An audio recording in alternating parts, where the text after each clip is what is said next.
ambushing orcs and reclaiming relics. That's right, it's Dawn of War Onslaught by Games Workshop.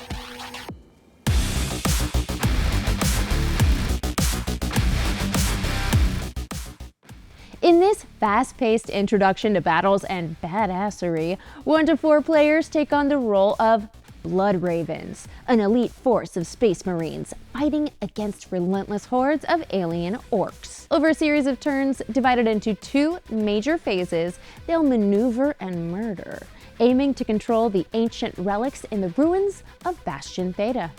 If the heroes can take out the big orc boss, they win the game. Setup begins with the game board placed center. Choose a side to play, but for your first game, we recommend this side.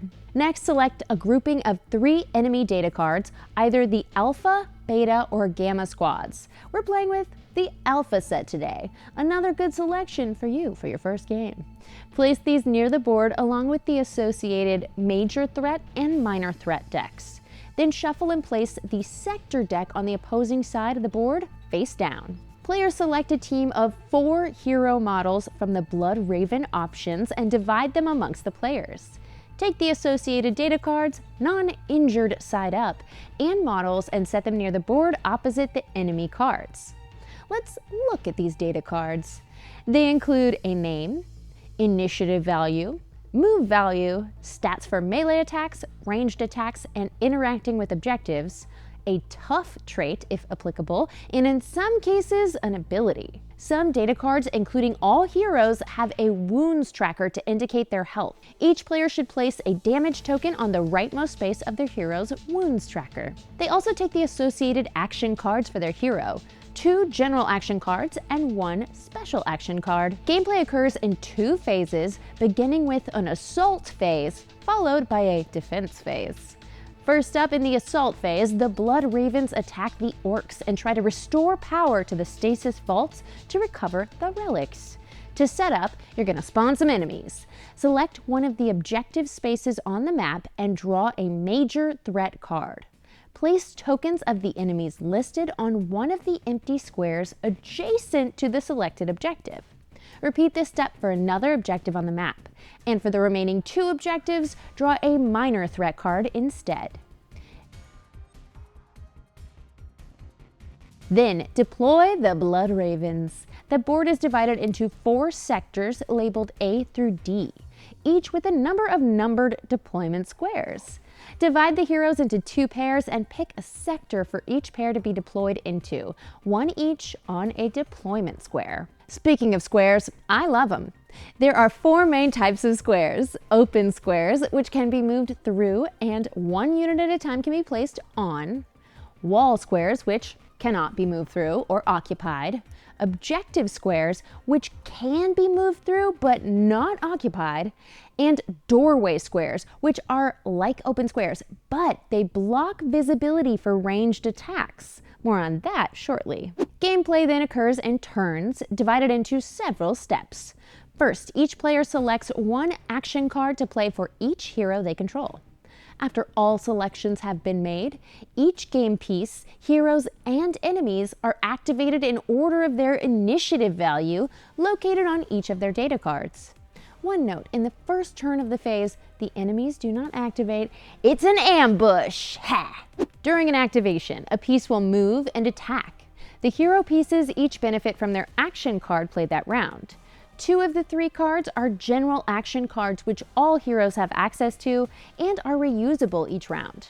The third is a special action card, which is moved to a discard pile until they are returned to a player's hand by a game effect. When moving, a game piece moves a number of squares in any direction up to its move value. However, they cannot move through walls, objective squares, or enemy game pieces. Heroes can move through other heroes, but cannot share a square with them, when they stop moving. When attacking, the controlling hero first selects a weapon, either melee or ranged. Melee attacks can be targeted against enemies adjacent to the hero, while ranged must be non-adjacent and within visibility.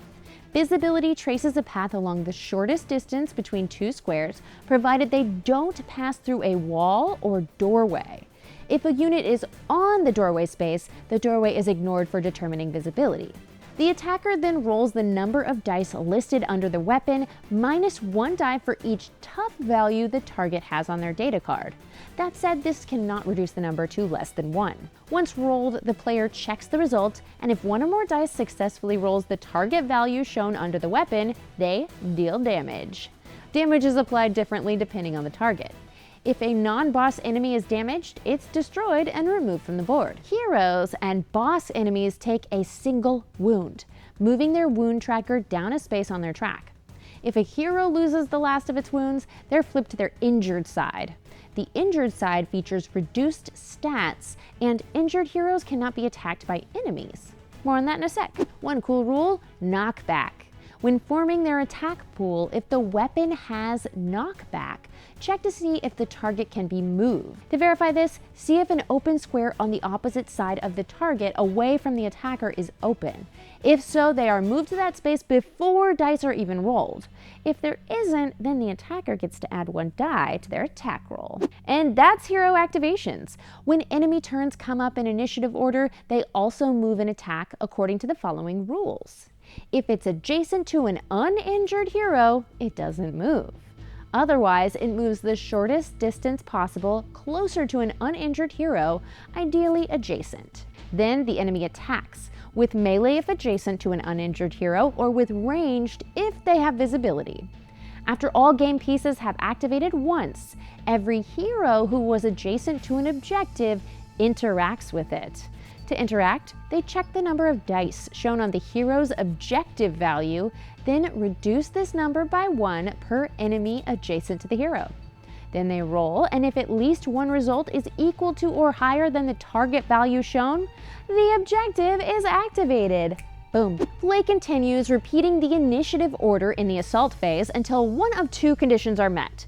Either all heroes are injured, in this case the game is over and the heroes lose, or all enemies are destroyed. The assault phase ends and we move to the second phase of the game, the defense phase. After a brief respite where Space Marines can rest, maybe eat their, orc brains or whatever they like, hordes of orcs then attack, hoping to overrun and damage the objectives the heroes have just repaired. To set up the defense phase, follow these steps. Flip every injured hero back to their uninjured side and move their wound tracker back to full.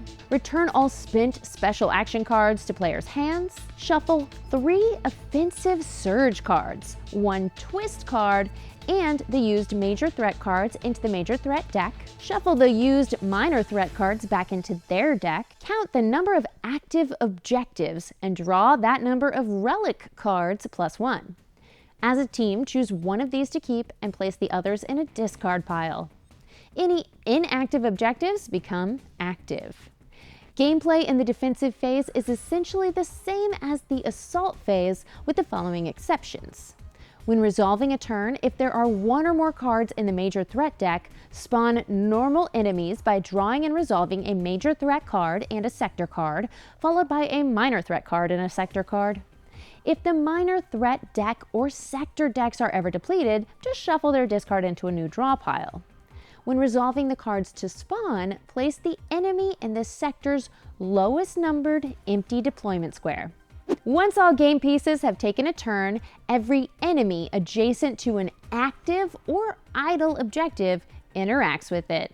The enemy rolls their objective dice, subtracting 1 die if they are adjacent to a hero, and if they succeed, the active objective is turned idle, or an idle objective is turned inactive. Whenever the latter happens, the enemy is also destroyed. Kaboom!